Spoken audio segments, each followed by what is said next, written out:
Risk? Not sure what steps to take to secure your data? Hi, Mark Sommerfeld from Rymark. The Rymark team is guiding our clients through these difficult times. In fact, demand has been so high, we created an easy-to-follow guide with the 5 steps to securely work from home. It's yours free.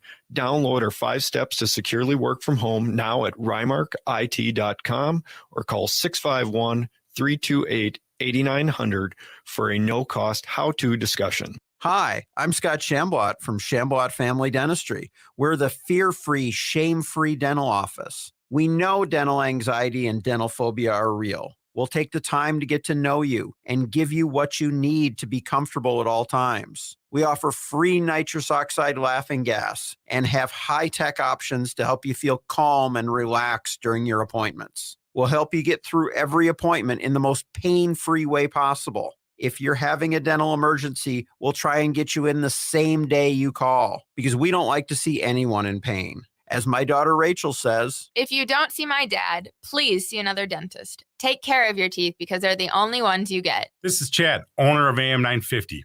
I've been going to Shambot Family Dentistry for years. They get me in last minute when I'm in pain and make regular checkups easy and comfortable. Shambot Family Dentistry in Hopkins and St. Paul. Find them online at shamblotfamilydentistry.com or call 1-800-FIX-MY-TEETH. Would you let animals pick your insurance? Do you really need to experience mayhem to get the best rates? Or how about a celebrity quarterback or fake university saving you money? There's a lot of marketing stunts when it comes to insurance, but what you really need is someone looking out for you. Call Array Insurance, and they will work hard to find you the best insurance coverage and rates. So avoid gimmicks and call Cheryl at Array, 763-504-3067 or arrayinsurance.com. Array Insurance, working hard for you. Hey, Cudahy to all my friends and relatives in 4 directions. This is Robert Pilot of Native Roots Radio presents I'm Awake. I'm here to ask you for your support. Finding honest Native-centered news is not easy. But with your support, we're able to provide accurate information about Standing Rock, Line 3, treaty violations, and COVID-19 in our Native communities. Please visit Native Roots Radio Network on Patreon and donate if you can. That's Native Roots Radio Network on Patreon. Pinigigi, and thank you for your support. With a look at your AM 950 weather, I'm Patrick Lilia. Overnight clearing skies with a low of 42, then Friday sunshine with a high of 68. Take your home cooking up a notch with a locally owned vinaigrette and their fantastic selection of oils and vinegars. You can taste test from their wide selection and then they'll bottle it for you right on the spot. Vinaigrette is at 50th and Xerxes in South Minneapolis. Visit their website at vinaigrettemn.com. Portions of Native Roots Radio may be pre-recorded. It's a good day to be indigenous. Get up, stand up. They are going to become more brutal. Couldn't cut, any cut again. Because all the hippies were trying to be Indians anyway. They're going to become more repressive because it's a matter of dollars and their illusionary concepts of power. Hey, Victor. We must live in balance with the earth. And also with recent happenings that wounded me. I am awake. Welcome to Native Roots Radio presents I'm Awake, and I'm your host, Wakanja Hade, which means distant thunder. Hey, Cudahy Wee to all my friends and relatives in 4 directions. You are listening to Native Roots Radio presents I'm Awake, and I'm your host, Robert Pilot. We discuss local, national, Native news and events, and as you know, Haley, Native issues are human issues, and human issues are Native issues. Yes, you are right, Dega. This portion of the show is supported by JS Bean Factory off Randolph Avenue in St. Paul. Only the good stuff keeps us awake. Hey, we have a privilege not only to be here in Minnesota and then also part of the Civic Media Network out there in Wisconsin. And I feel blessed that we get a weekly update from the governor of Wisconsin, Haley. And so why don't we take a quick listen before we get to our guest. Oh, hey there, Native Roots Radio. Governor Tony Evers here with my weekly update. Here in Wisconsin, we're fortunate to have all 4 seasons, each one more beautiful than the last. So it's no wonder why we've seen back-to-back record-breaking years for Wisconsin tourism. And fall is one of the best times of year to get out and explore. Whether it's hiking in one of our beautiful state parks to see the fall colors, tailgating at Lambeau, strolling a local harvest festival, or visiting a pumpkin patch, apple orchard, or corn maze at one of our local family-owned farms, There's no shortage of ways to enjoy fall in Wisconsin. The fall tourism season is also an important economic engine for our state, especially for agricultural tourism, providing income for family farms and small businesses during the off-season and generating millions of dollars for our tourism industry. And this year, we're excited to have even more to offer: 4 NFL draft-themed corn mazes that celebrate our rich agricultural history and our excitement as we gear up to host the 2025 NFL Draft. Here in Wisconsin, farming and football are part of our DNA, and we wear our title of America's Dairyland and our cheeseheads with pride. So we're encouraging everyone to get out there this fall to check out these corn mazes and all the amazing opportunities we have for agriculture tourism in the state. You can also check out Travel Wisconsin's annual Fall Color Report online to track the fall colors and plan your next adventure. So have fun. Get out there and support our local farmers and producers this fall, and take care, folks. Thank you. Back to you, Robert, and Native Roots Radio. Hey, thank you, Governor Evers, for that report. I also, before we get to our guest here, Robert Lilligren, I want to give Dr. Stately a quick shout out. It's his birthday. Happy birthday, Dr. Stately. And Yeah. yeah, definitely. I should hit the applause button Hocheni. here. Yeah, Hocheni Honk Kebeske.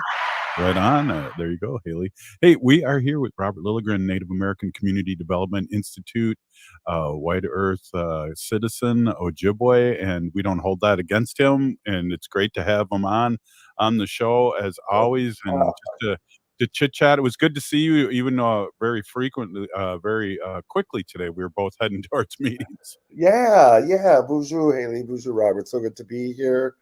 Thanks for your graciousness and not holding my Ojibwe identity against me.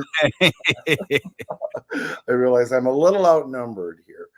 But Just today. yeah, it was good to see you in Crossing today. Of course, it was Native American Community Development Institute, or NACD's, Four Sisters Farmers Market Day. And it was a great day for the market. So good to see you there. Yeah, a lot of people, and we had a Ho-Chunk doing a food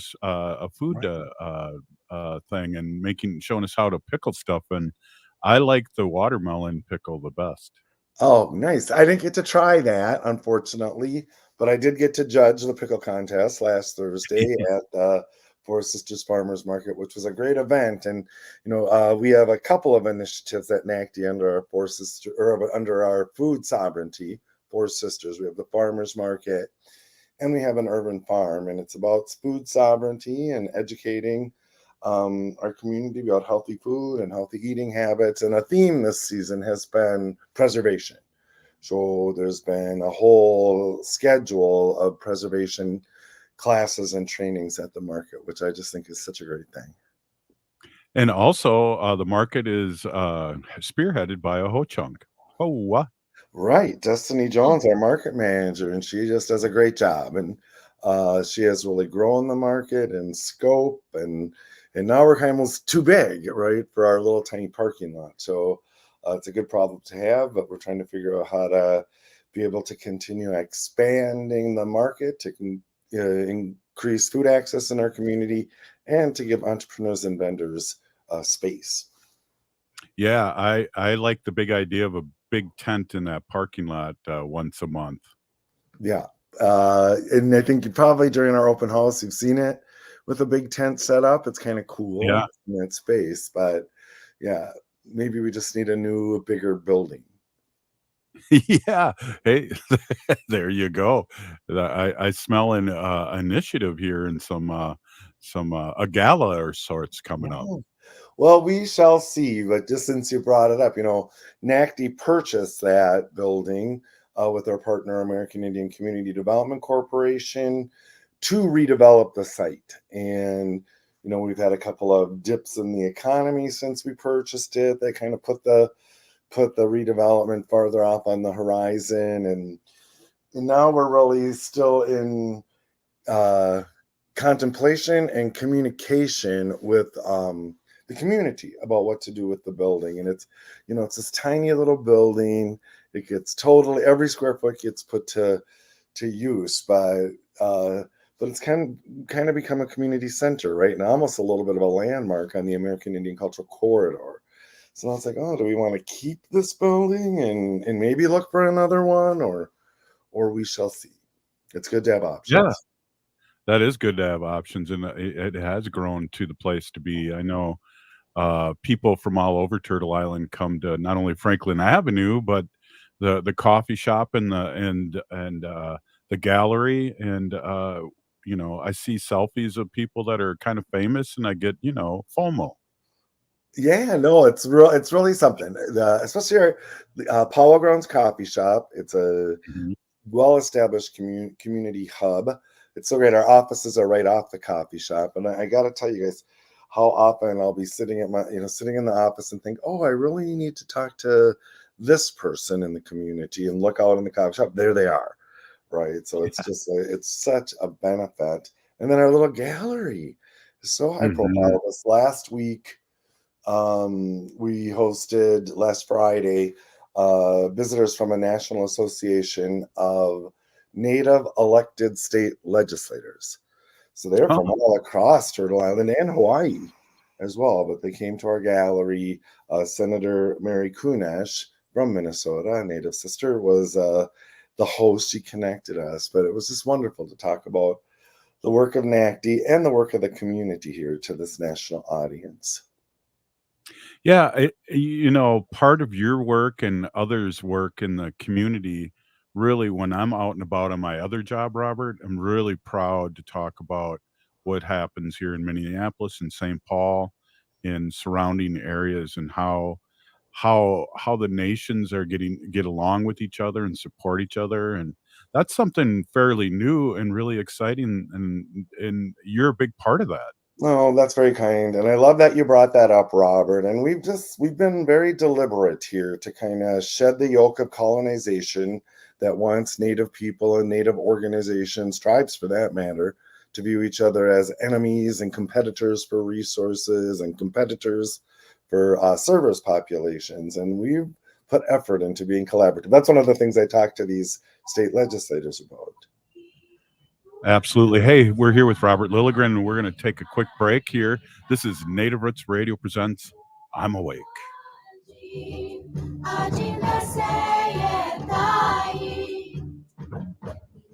We are your relatives, We are your relations, brothers, sisters, sons, daughters. And some of us are your grandchildren. We are your community. Historically, we held places of honor and respect. Because of the impact of colonization, some of us are rejected, thrown out from family, friends, and community, set up as targets for sexual violence, sex trafficked, humiliated, tortured, and murdered.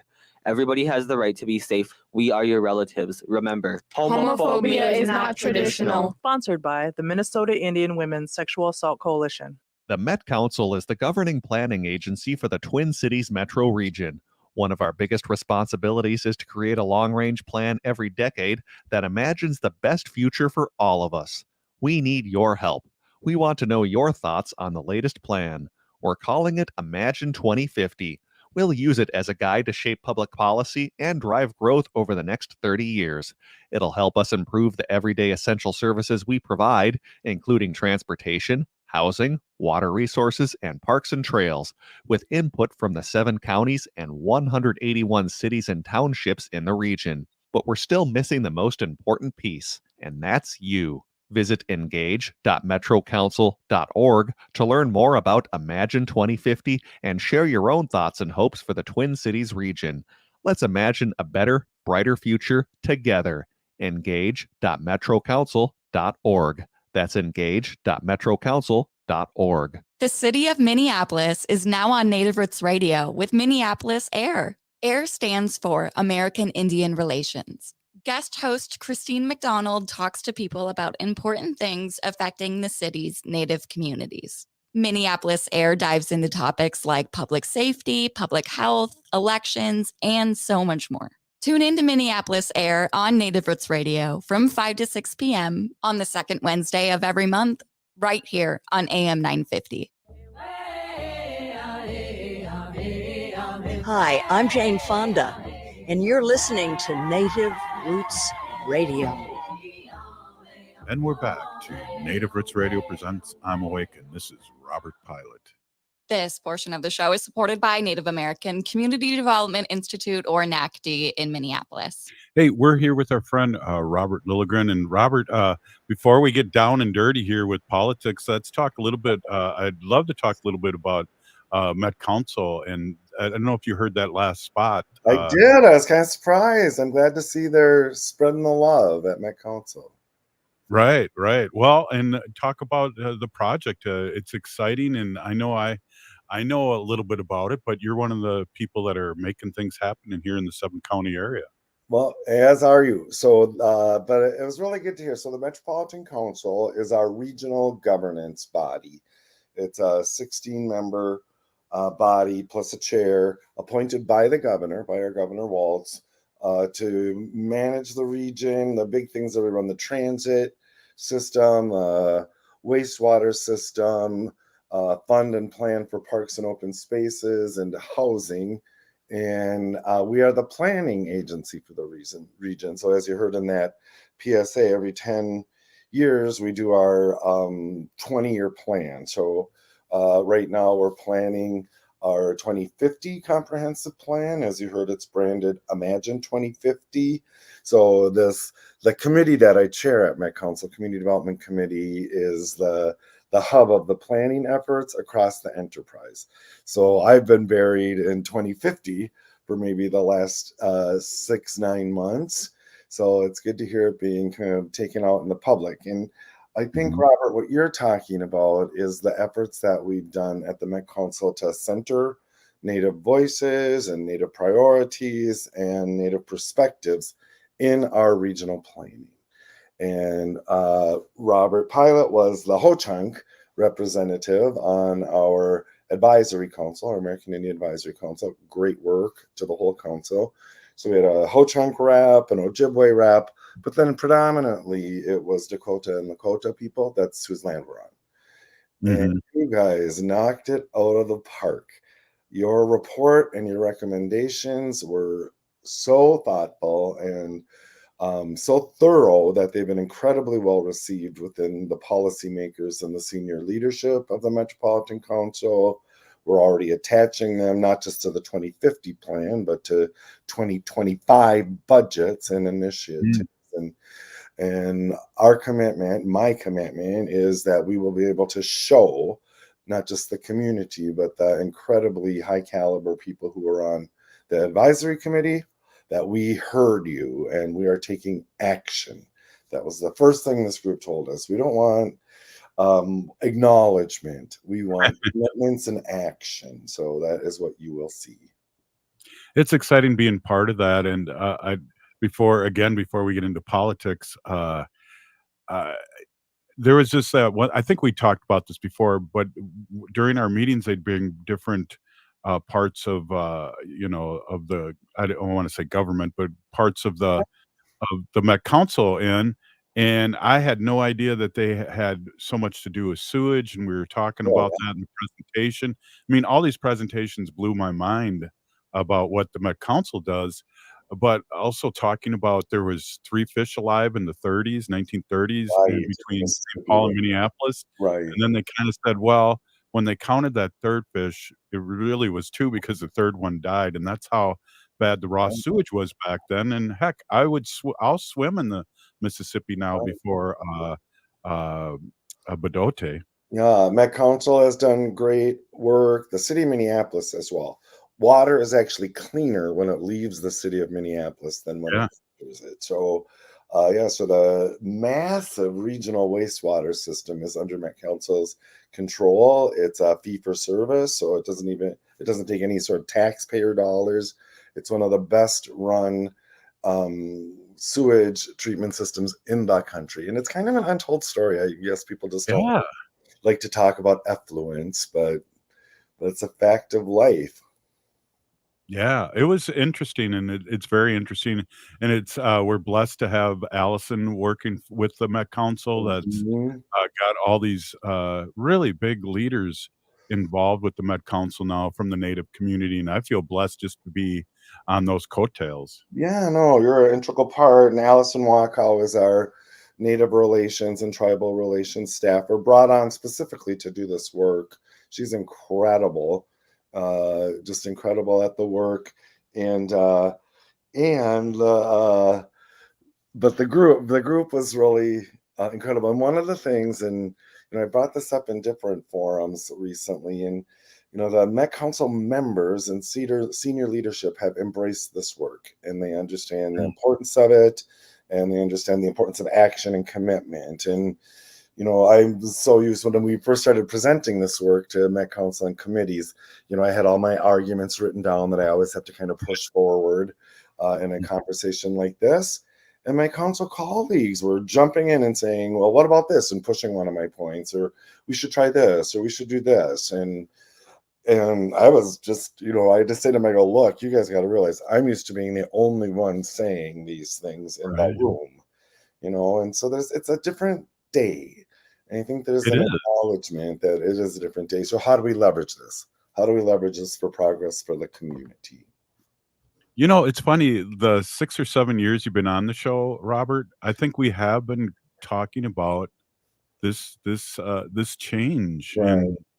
And slowly but surely, from you not knowing the Indian kids that you went to high school with, that appeared, to now that we're loud and proud and we're getting our, the seat at the table. Right. I agree, Robert. And then to see that impact beyond the Native community, right? I mean, I'm sitting on a deliberative policymaking body of 17 people, and I'm the only Native there. And so to hear these non-Native colleagues bringing up our issues with our perspective, it's amazingly refreshing. And it's not, not all problems are solved. I get that. There's lots of work to be done, but it feels like when I've been banging my head against this wall for 30, 40 years, and to feel the wall actually move a little, it's like, oh, that actually feels good. Wow. Just a big applause to you and people that are listening to the show and watching the show on Facebook and YouTube. Robert's the real deal, and I get to go down to a Native American Community Development Institute and see everybody in action. So it's fun, it's a family, it's welcoming, and there's a lot of work getting done. Yep, everyone, welcome to stop down, visit Powell Grounds Coffee Shop, visit All My Relations Arts Gallery, visit the American Indian Culture Corridor, see our gorgeous newly remodeled Indian Center. It's amazing. All right. Well, we got like 4 minutes here. Okay. Let's talk about the what's happening here. I know our friends in Wisconsin that listen to the show. You only need 3 people in each district to put this over in a good way, and so every vote counts. And we know that here in Minnesota and all over Turtle Island. Yep, and those numbers, those 3 votes per district, 5 votes per district, those are consistent in a lot of states. So that means people listening, Native community members, friends, allies, bring 2 people with you to the polls, right? And you're amplifying your vote. NACD has a project called Make Voting a Tradition. And it's a year-round, multi-generational engagement effort, but of course around elections. It's about getting people registered, getting people to vote. That's our primary focus. And we're part of what's a 5-state strategy, where there are 5 states where the Native votes are enough to swing the statewide election. And so we're working in collaboration with several other states nationally. In 2020, we were part of then a 7-state strategy, the same approach, and 2 of the states actually flipped because of the Native vote. Arizona and I think it was Michigan, but don't quote me on that. Yes. Arizona was one. I think it was. Yeah, so we're not huge in numbers, but we're a critical part of the electorate. We're a swing electorate, and that's power, right? That's building political power that we can exercise. Yeah, great work. And so we got a couple minutes here. It was interesting watching the debate and listening to the debate and hearing a lot of non-answers, Harvard kind of mumbo jumbo lawyer stuff, and then Walz coming off as the person that he is. Right. I thought he came off as very genuine. Vance was lying. I mean, just outright lying. Trump saved Obamacare, and things like that. And then they dig in. I just thought it was interesting that they dig into some bombastic exaggerations that Waltz made 10 or more years ago and had to drill into those, like somehow he's a dishonest guy, and you have this other guy just lying every other sentence, you know. It's like, okay, this doesn't feel quite balanced or equitable, but yeah. I've been known to be a 10-frame bowler, you know, get those last 3 strikes there and pull off a good game.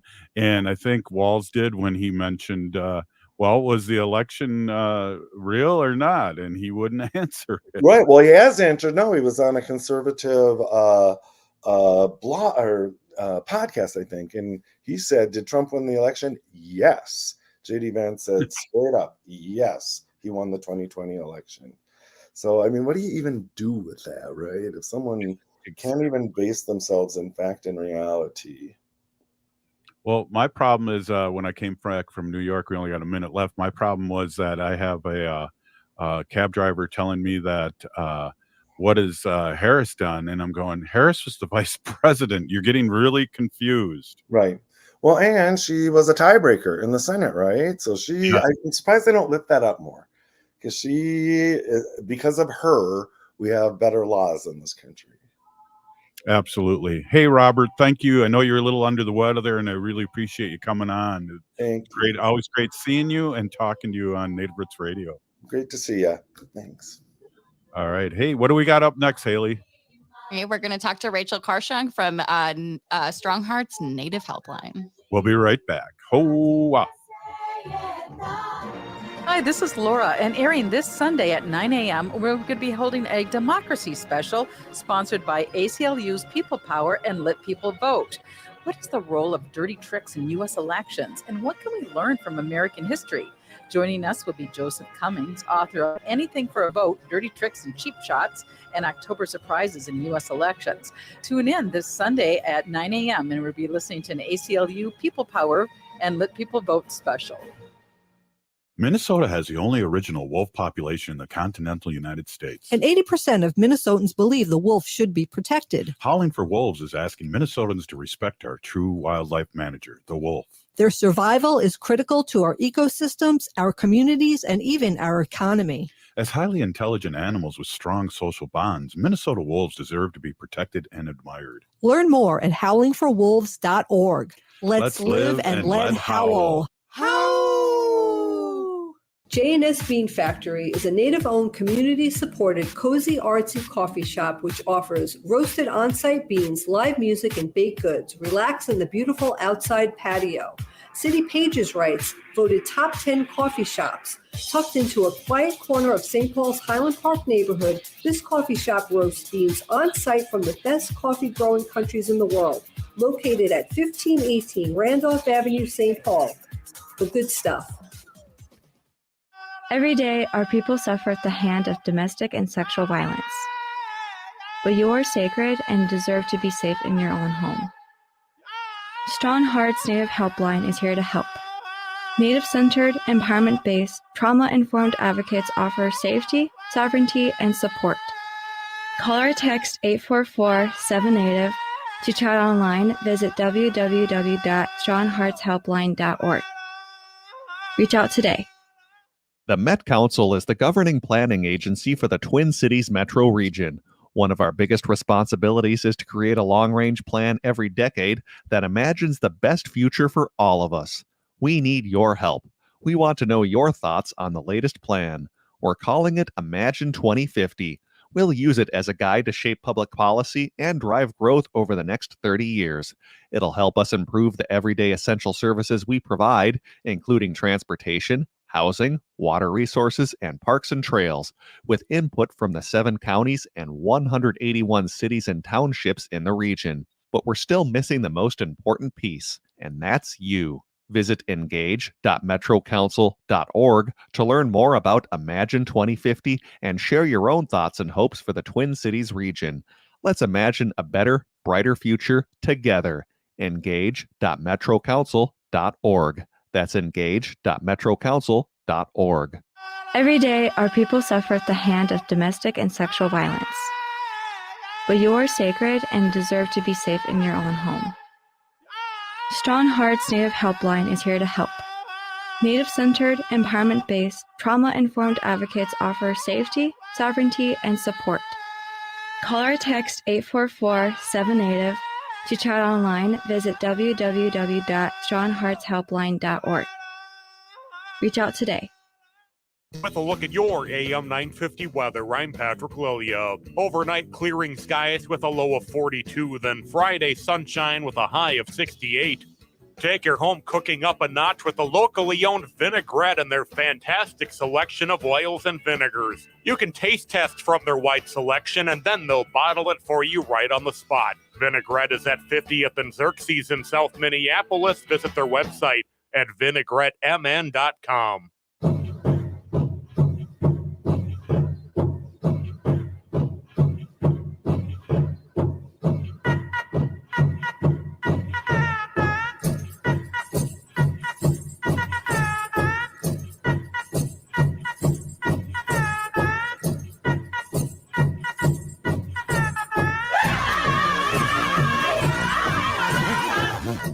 Welcome back to Native Roots Radio presents I'm Awake, and this is Robert Pilot.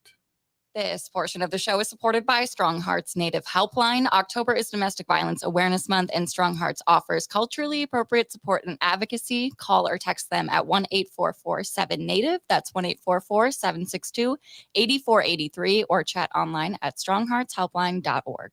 Hey, as Haley just said, we're in the beginning of Domestic Violence Awareness Month, and we'll be talking with StrongHearts Deputy Executive Officer Rachel Carr-Shunk. And Rachel is a tribal citizen of Sault Ste. Marie tribe and Chippewa Indians, and has more than a decade of experience working in the field of gender-based violence within Indian country, and has been working to support the services department for StrongHearts, which has been operated for more than seven years. I want to just say hello and welcome back, Rachel. Hi. Thank you so much for having me. I'm so happy to be here. This is great, and I always like to bring up the fact that I think StrongHearts has been around. This is their 8th season, and they started the same time Native Roots Radio started, and I remember that it was a kind of a 5-day-a-week business hours kind of thing in the beginning, and it's really expanded into a powerhouse organization that I know they run ads in the Wodak, which is Ho-Chunk magazine, our tribal magazine, and things like that. And it's great to see. And I think I ran into a couple people a couple of years ago at that big powwow down. What the heck is that powwow called? The biggest powwow? The Gatherings of the Nations. I ran into StrongHearts down there, which I thought was just great. And we're really happy to have you on again, Rachel, and talk about things. Yes, thank you. I just started back in late February. So I'm still pretty new to the organization, and I consider StrongHearts a pretty young organization, right? But we have experienced some major growth. You referenced we started off in a small, limited hours, 9 to 5, Monday through Friday. And thankfully we're at the place where we can, operate 24/7, right? And we have, we operate every day of the week, holidays, nights, weekends, because we know that violence occurs at any given moment in our communities.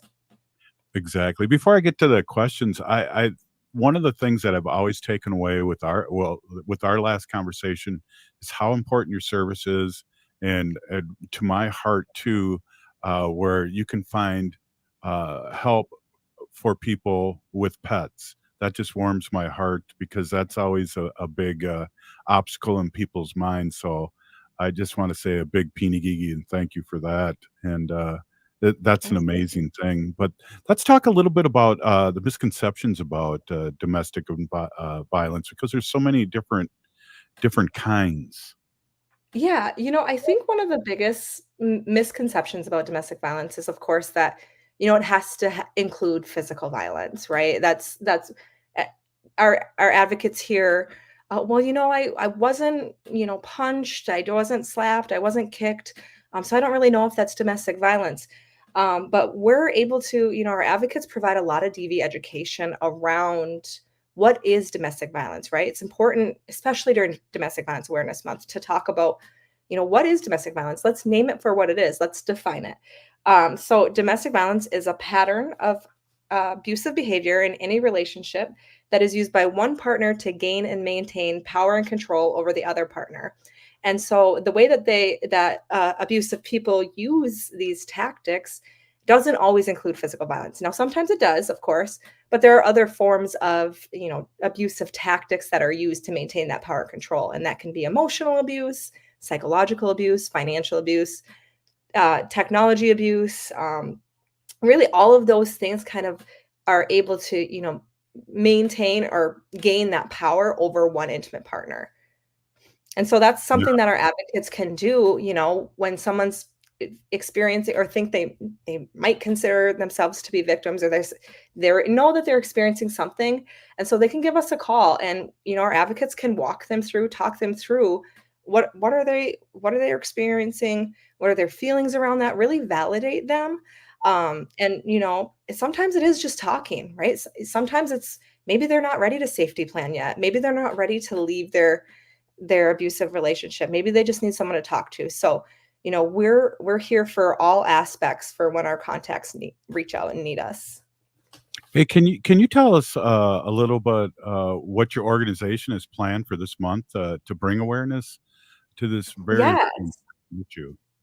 I'd love to. So we're actually having a community chat. So we've in the past have had several community chats around different topics, and of course, to celebrate Domestic Violence Awareness Month, we're going to focus our community chat around breaking the cycle happens in community. So we're having that on October 16th at 2 p.m. Central. Thank you so much. It's going to be broadcasted on our Zoom platform, and then it'll be available on our YouTube page at a later date. And so, like I said, we've hosted a couple community chats already, and we get really good feedback and really good community input from all across Indian country. And so for this particular community chat, like I said, we're gonna talk about domestic violence. We're gonna talk about some of those misconceptions, and then we're really gonna talk about, how much of a crucial role it is that communities and individuals play in addressing and preventing domestic violence. And so Yeah. actually, you can also go on our website. We have a link on our website on our homepage. If you scroll down just a little bit, it's under DVAM Community Chat, and you can register there as well. Yeah, that's awesome. You mentioned your campaign and the breaking the cycle happens in the community. Can you tell us more about that? Yeah, so I mean, I think there's so many ways that, what we mean by that. And I think one of the first things is, of course, like having conversations like this, right? Raising awareness around what is domestic violence. We really need to name it for what it is. And then, understand how frequently our relatives are impacted by it. As Native Americans, we face some of the highest rates of domestic violence and intimate partner violence. 80 It's like more than 4 in 5 Native Americans will experience intimate partner violence in their lifetime. Like 84%. That's astounding. So that's something that, we raise, and we want more and more people to talk about. And then we have to consider ways that we can help victim survivors who are going through it, right? So I'm really excited for the community chat, because we're going to actually go into some actionable steps that people as community members, as individuals, can take to be that support system to someone who's experiencing domestic violence. Wow, can you give an example of that? Actionable, I can't talk. Action steps. There we go. Actionable. Yeah.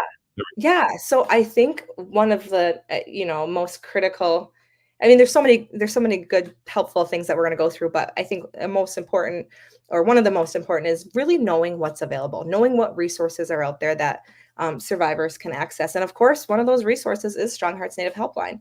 We're available 24 hours a day, 7 days a week. We're confidential, we're anonymous, we're empowerment based, right? And we're trauma informed, and not just trauma informed in the way that, there's that acute trauma that happens, but we're also historical trauma informed, right? So we understand what it means to be impacted by, blood memory, stuff that you can't really describe unless it's in your DNA, it's in your history, right? And then, of course, we're culturally honoring. 100% of our advocates are Native American. And so we know how important it is when you're seeking help and seeking, assistance or support, how important it is to have someone on the other end of that phone or text or chat to be able to say, we have some shared identities, some shared values. We hold very highly trust and culture and interrelatedness. So I think that those are, as a resource, it's really helpful for folks to know about us so that if they have a relative who's experiencing it, they can say, hey, you can reach out to StrongHearts Native Helpline if you want someone to talk to about this. And we talked about this too before, Rachel, and I think one of the things I take away from our conversation is how important, well, first off, how small Indian country is. So how important it is to talk to somebody that doesn't know somebody that knows somebody that knows somebody. Exactly. I mean, I come from a small, my tribe is very large, but it's still Indian country small. My tribal community still feels small. I can walk into my IHS clinic and I'm related to a good amount of people in that waiting room. So, if our DV services are located in our public governmental buildings or our law enforcement buildings or what have you, you run the risk of running into someone in a time of crisis, in a time of where you want it to be private and confidential. And so that's something that we really hold highly as a value of ours, that we are anonymous and we are confidential, and you can reach out to us. And if you want to get referred to a direct service provider, that's something that we have access to do. We can do warm handoffs and things like that. We can share information. But it's not required, right? Like we're gonna meet the survivor where they're at. If they just want to talk, let's talk. If you want, if you're ready to access services and you're in a certain area and we can try to point you in that direction, we're gonna do that too, if that's what you're comfortable with. I think it's so important to talk to somebody because I know, it's hard for you to believe, but I get stress. And if I talk it through and I can hear it myself when I'm talking to another human being, whether it's on the phone or wherever, that it either puts it in perspective that it's a big deal or it's not a big deal, or I do need help. And that's so important for StrongHearts helpline to be there. Yeah, like I said, our advocates are very, trained in the tactics of domestic violence and what that looks like and how it can look for people in all walks of life. And to know that you can reach out to us and we're not gonna not believe you. We're gonna, validate what you're saying. And a lot of the times people, are like, oh man, I just feel like I'm going crazy. I feel like, is this happening? Like it takes really kind of unraveling it all and talking through with someone some of that DV education that really helps support people in understanding where they're at in their victimization and where they're at in reaching that survivor thriver type mentality. Well, and seeing that we're on the radio, Haley, I wondered, we're going to take a quick break here. If you can just pop out the helpline again and the number, and people can jot it down or pull over and jot it down or write it down. I wonder if you could do that while we're about to take a break. Yeah, so StrongHearts Native Helpline is 24/7. You can call or text 1-844-7-NATIVE. That's 1-844-762-8483, or chat anonymously on strongheartshelpline.org. Hey, we're going to be right back with Rachel Carr-Shunk, StrongHearts Native Helpline. We'll be right back after the short break.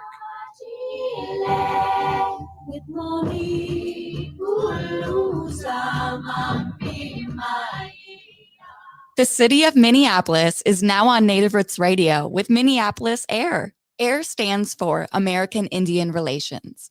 Guest host Christine McDonald talks to people about important things affecting the city's Native communities. Minneapolis AIR dives into topics like public safety, public health, elections, and so much more. Tune in to Minneapolis AIR on Native Roots Radio from 5 to 6 p.m. on the second Wednesday of every month, right here on AM 950. J&S Bean Factory is a Native-owned, community-supported, cozy, artsy coffee shop which offers roasted on-site beans, live music, and baked goods. Relax in the beautiful outside patio. City Pages writes, voted top 10 coffee shops. Tucked into a quiet corner of St. Paul's Highland Park neighborhood, this coffee shop roasts beans on-site from the best coffee-growing countries in the world. Located at 1518 Randolph Avenue, St. Paul. the good stuff.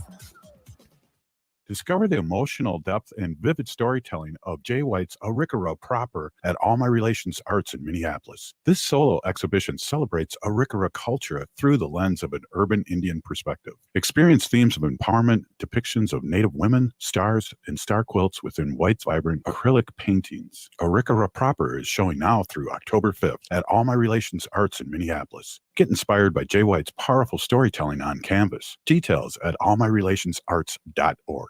Minnesotans age 65 plus might qualify for Health Partners Minnesota Senior Health Options. The plan includes personal support, coverage for medical, prescription drugs, and dental, plus over 30 extra benefits. Eligibility information is available at healthpartners.com/oneplan. Health Partners is a health plan that contracts with both Medicare and the Minnesota Medical Assistance Medicaid program to provide benefits of both programs to enrollees. Enrollment in Health Partners depends on contract renewal.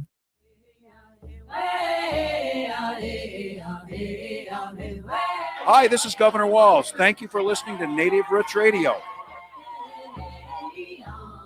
And we're back to Native Roots Radio presents I'm Awake, and this is Robert Pilot. This portion of the show is supported by Howling for Wolves, protecting wolves for future generations.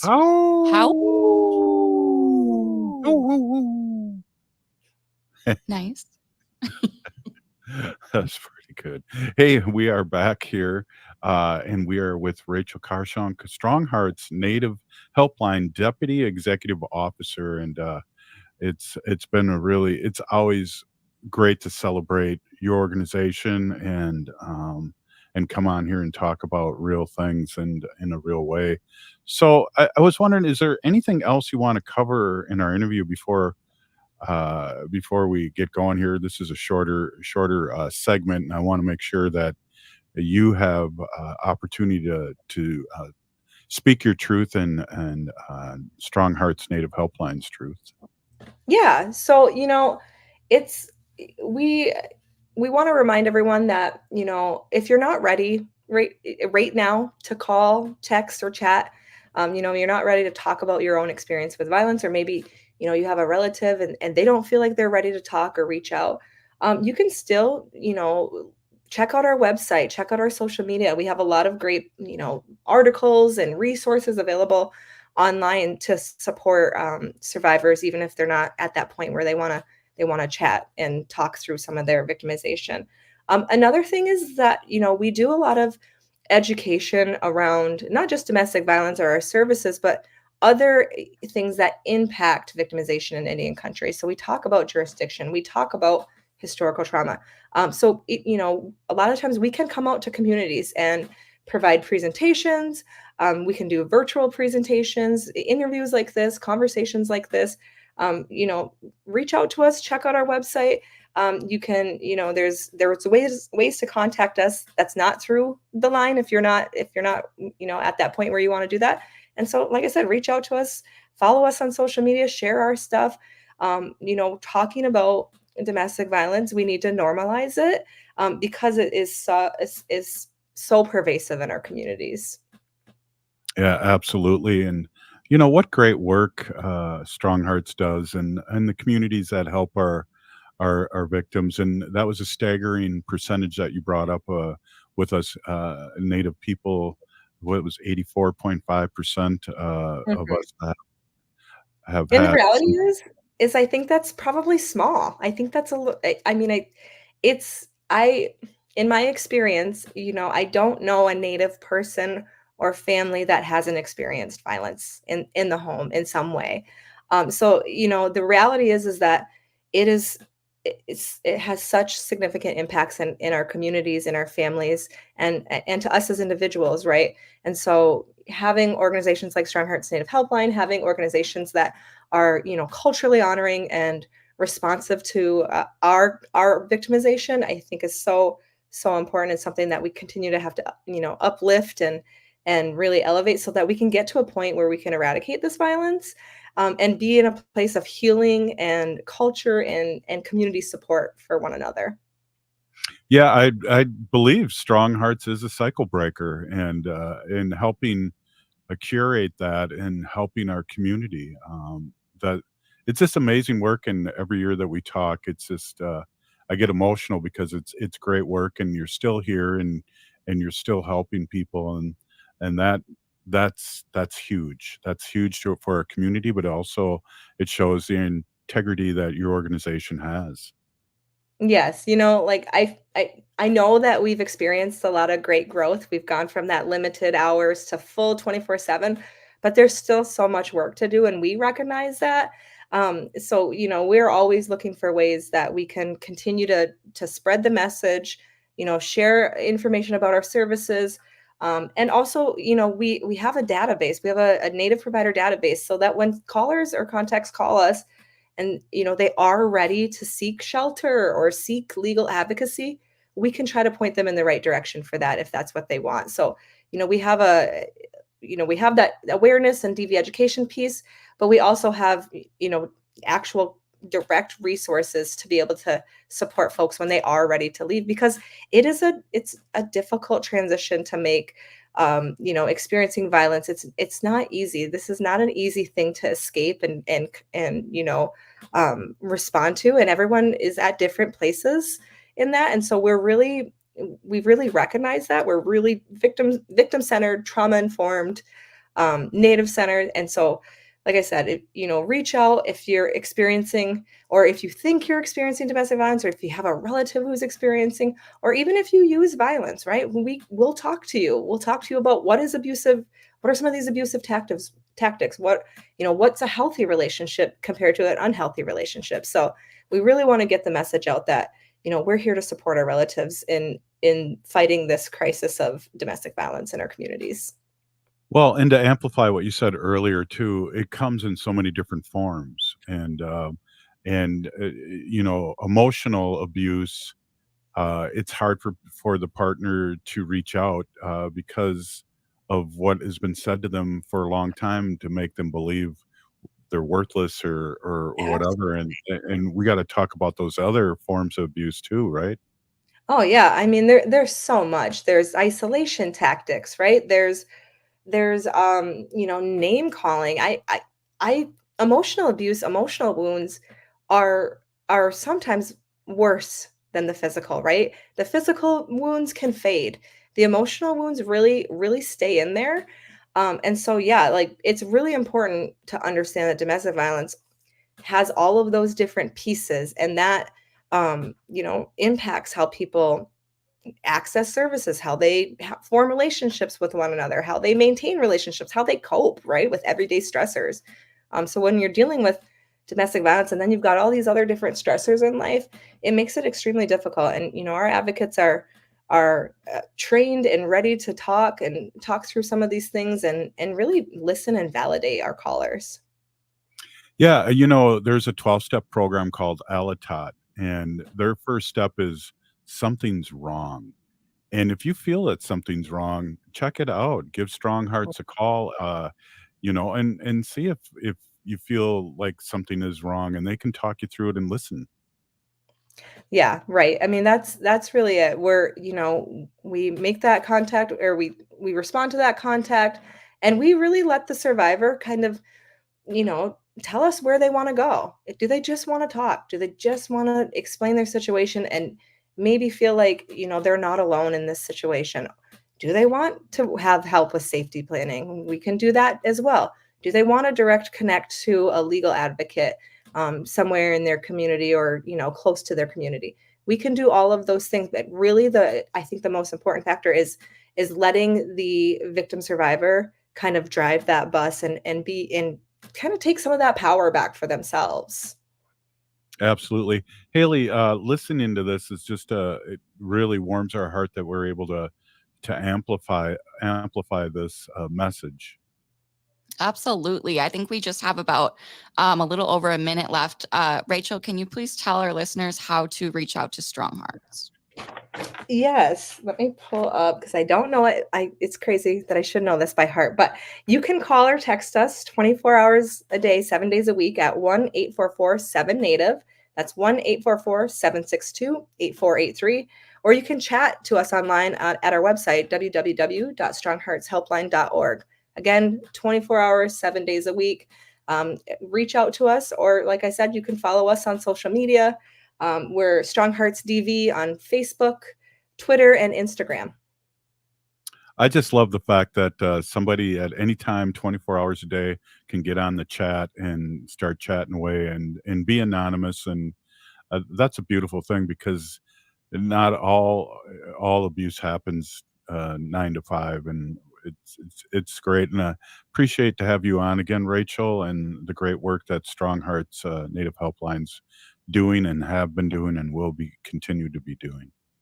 Yes, thank you so much for having me, and of course, providing this opportunity for us to talk about domestic violence and raise that awareness and talk about StrongHearts and how people can reach out to us.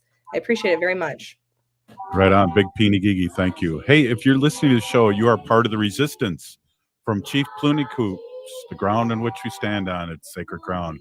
It's the blood of our ancestors. We need to resist, divest, join a group, run for office, vote. We're still here. We are the 7th generation. And free Leonard Peltier now. Theatre Latte Da's regional premiere of Scotland, PA.